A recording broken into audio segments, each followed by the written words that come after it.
Dr. Jennifer Wilson, one of the most distinguished experts in the field of medicine, encountered an unexpected turn during what she hoped would be a relaxing getaway. Let's delve into her story. Jennifer slowly settled into her seat in first class, savoring a rare moment of quiet as the cabin lights gradually dimmed. She adjusted her crisp white shirt, each stitch perfectly in place, and carefully tucked her stethoscope into her Karen handbag, as if to shield it from curious eyes. After months of intense work and countless sleepless nights at New York Presbyterian Hospital, this was more than just a flight, it was her first vacation in many years. For the first time in what felt like ages, Jennifer was stepping away from her patients, her medical team, and the relentless pressure of the operating room. Yet, in her mind, the echoes of patients' labored breaths and the worry over unfinished surgeries lingered. Amid this luxurious setting, Jennifer tried to convince herself that she deserved this moment of rest, though at times it felt like a distant dream. But the plush leather seat felt unfamiliar, and the opulence seemed almost out of place for her. Growing up in a small neighborhood in Brooklyn, Jennifer never imagined she'd one day sit in first class on a flight to Miami. As the daughter of a teacher and a nurse, she understood that nothing came easily. Every success she achieved was the result of effort and determination. Long nights spent studying, proving herself in circles where many assumed she didn't belong, whether in medical school, professional medical organizations, or even here in first class. As soon as Jennifer stepped into the first-class cabin of the plane, she felt as though she had entered an entirely different world.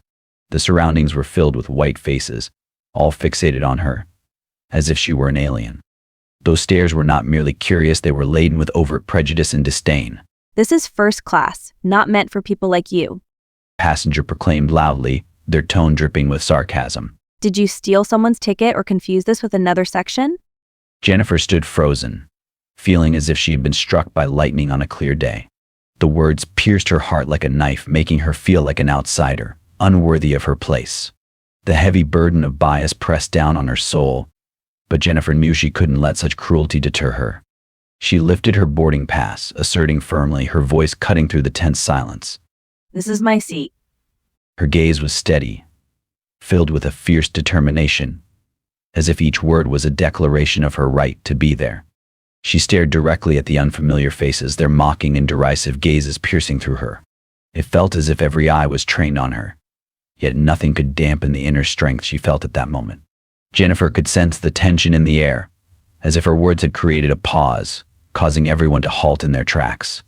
It was a brief moment, but enough to prove that she was unafraid. She had taken control of the situation, and that brought her an unexpected sense of confidence. The ticket was not just a piece of paper. It symbolized the effort and sacrifices she had made to earn her place here. She hadn't stolen or confused anything. She belonged. However, Jennifer's assertion seemed insufficient to dispel the doubts in the eyes of the surrounding passengers. They continued to murmur among themselves, demanding that the flight attendants verify her ticket. A man nearby shouted, "We need to verify this. There's no way a person of color should be sitting in first class." Before long, the flight attendant entered, exuding professionalism with every step. She examined the ticket in Jennifer's hand, her eyes scanning the details. "This ticket is completely valid," she confirmed, turning to face the crowd. "She has every right to sit here. We all need to respect that." Gradually, the crowd quieted down, their doubts and disdain giving way to embarrassment. Jennifer felt as though a storm had passed, leaving behind a sense of peace within her. The flight attendant's confirmation served as a protective shield, allowing her to stand firm against the judging eyes. She was not only a victim of prejudice, but also a victor in her own struggle, proud to have fought for her place, and to be recognized as deserving. She sighed sadly, longing to return to the hospital, to her work and the patients awaiting her care. But now the plane was ready for takeoff, and she had to remain seated, waiting for a few more minutes to pass. Though her mind was still focused on where she belonged, she knew that this flight could not be delayed. She looked out the window, watching the light gradually increase as the plane took off. Reflected in the glass was the image of a young black woman, the marks of years of relentless work evident on her face. At 36, Jennifer had become one of the youngest and most skilled trauma surgeons at New York Presbyterian Hospital, but that career did not come easily.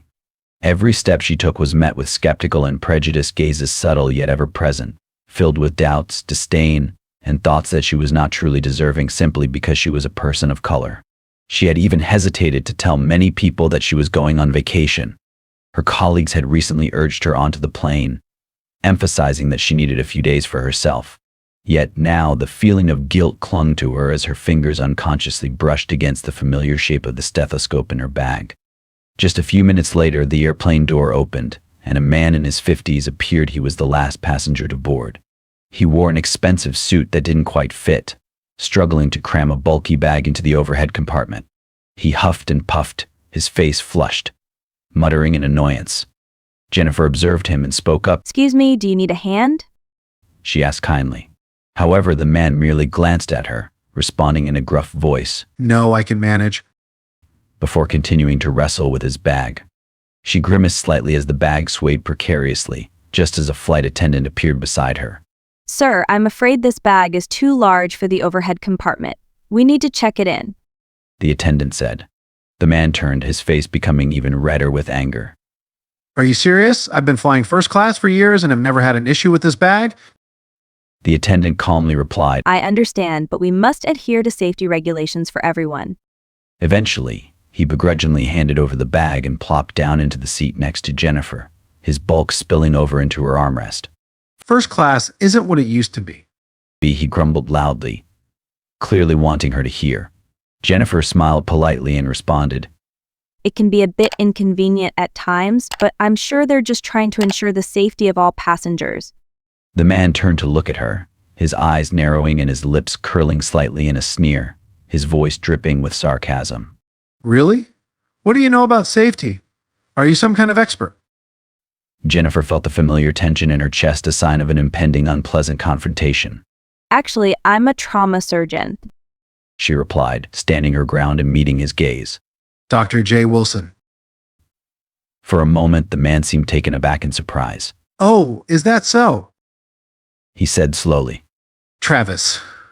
He finally introduced himself, reluctantly extending his hand. CEO of Whitmore Construction. The plane began to taxi down the runway, and Jennifer hoped this awkward encounter would end there, but it didn't. A surgeon, huh? Huh? Travis asked, a hint of skepticism in his voice.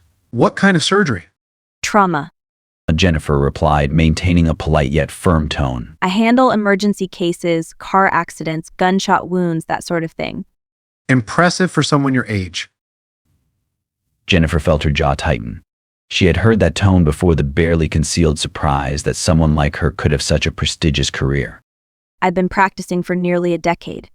I completed my residency at New York Presbyterian Hospital. It must be nice. A vacation in Miami. I remember when I started working, I could barely afford a weekend at the beach.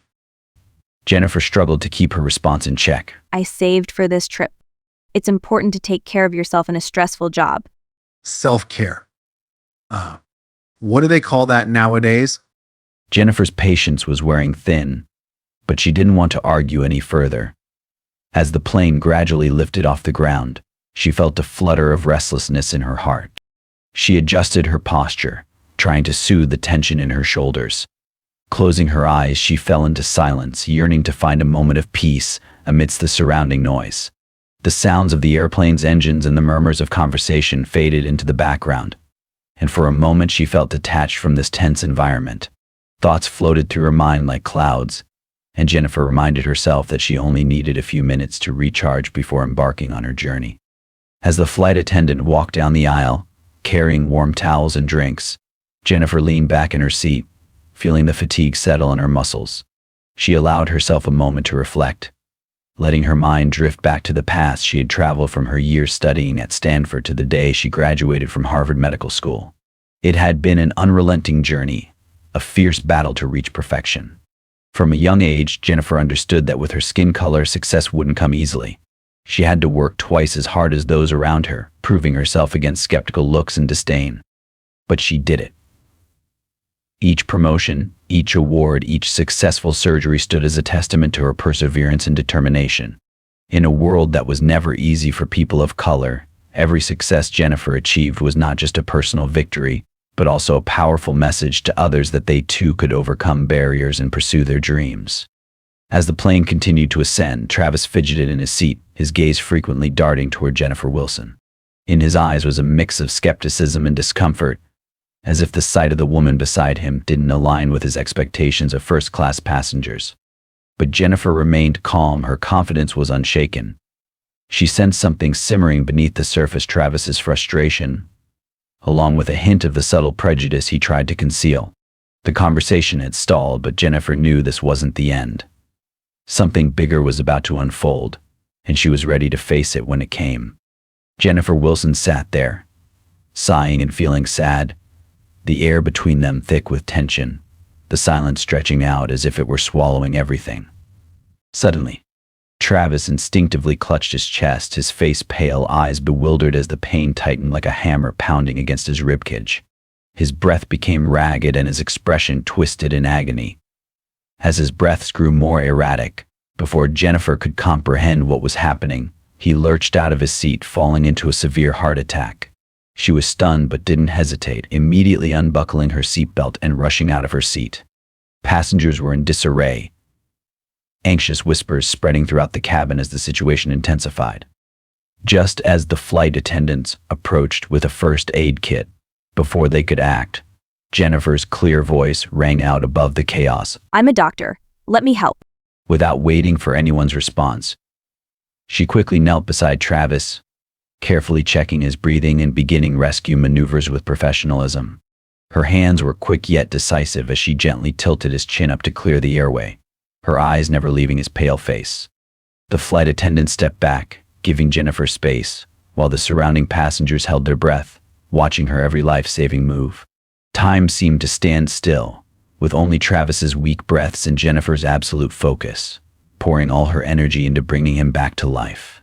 After a moment, Travis slowly opened his eyes, his breathing becoming more regular, and his face began to regain some color. Seeing him come to, the people around them erupted in cheers, applause rolling in like a wave, filled with gratitude and admiration for Jennifer.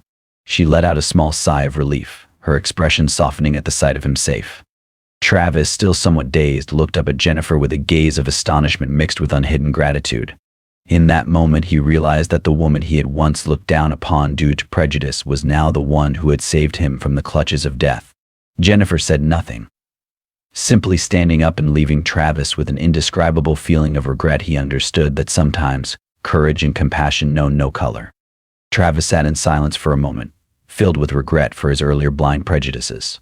He looked at Jennifer, the woman who had bravely saved his life, but his throat felt tight, and he couldn't find the words to speak.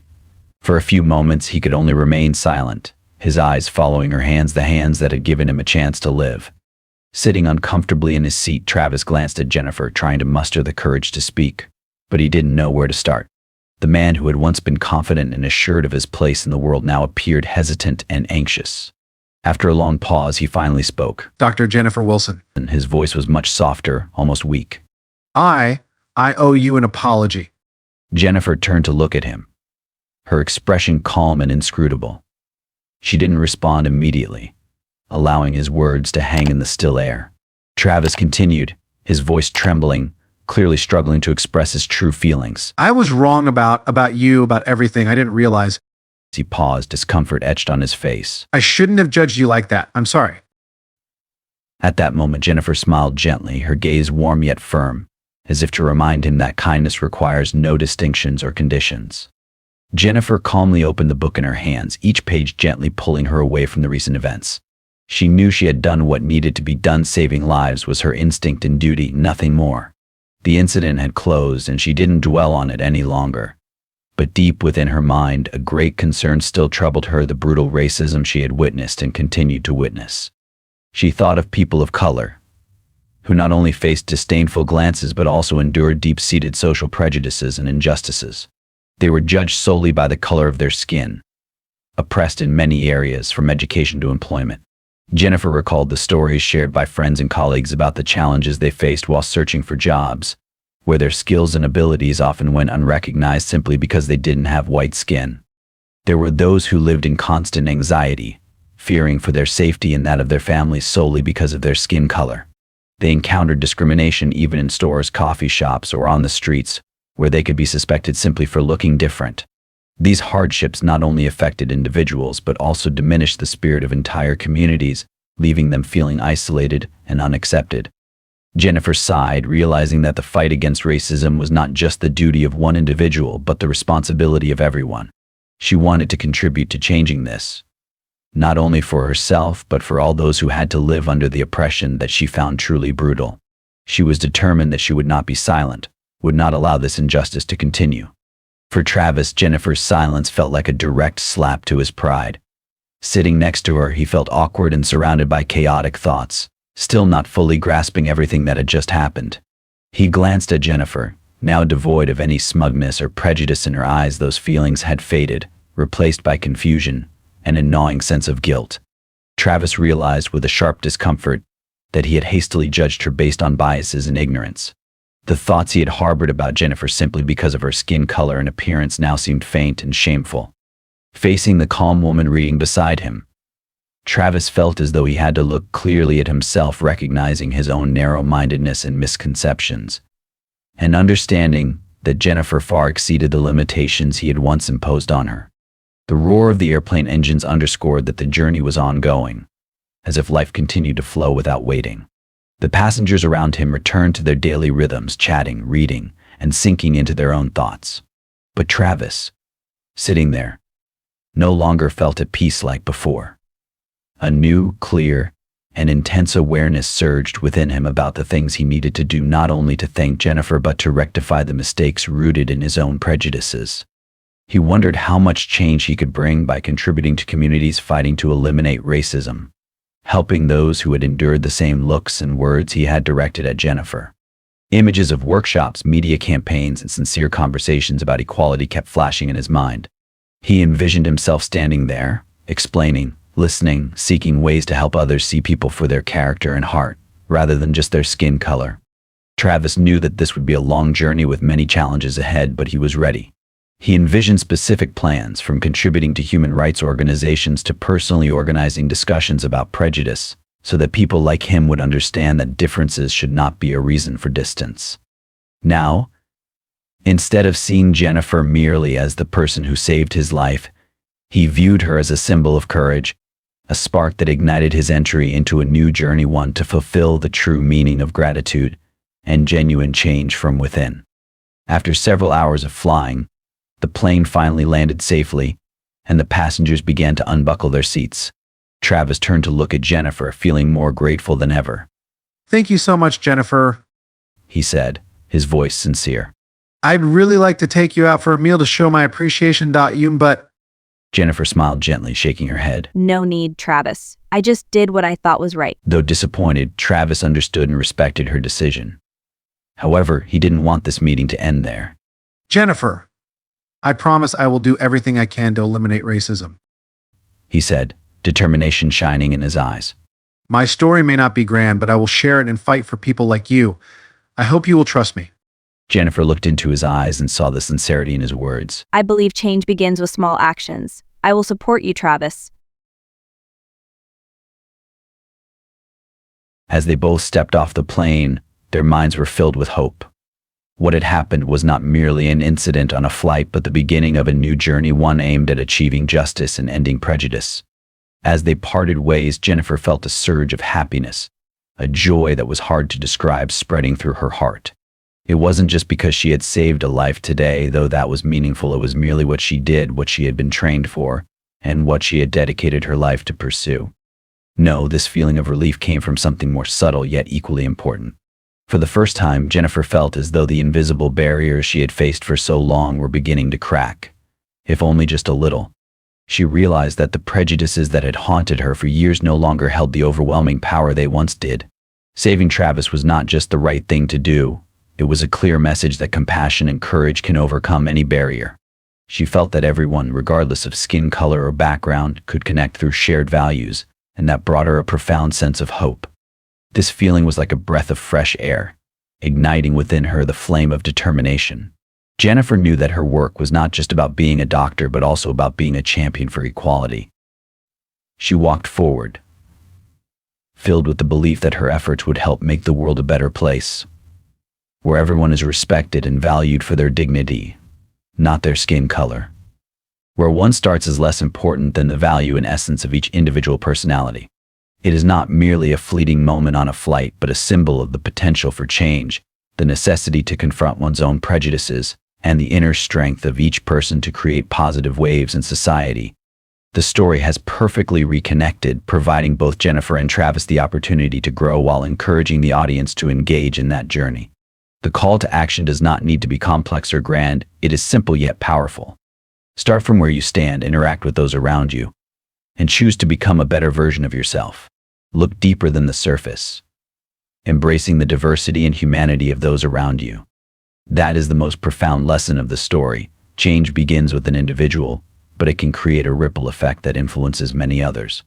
At the end of the video, the audience is not only presented with a story, but also confronted with a challenge to reflect, to grow, and to take action. The journey may have come to a close, but the lessons and messages will resonate long after the final signal of the story fades away. For Jennifer, Travis, and all the viewers, it is the most important lesson that life has to offer.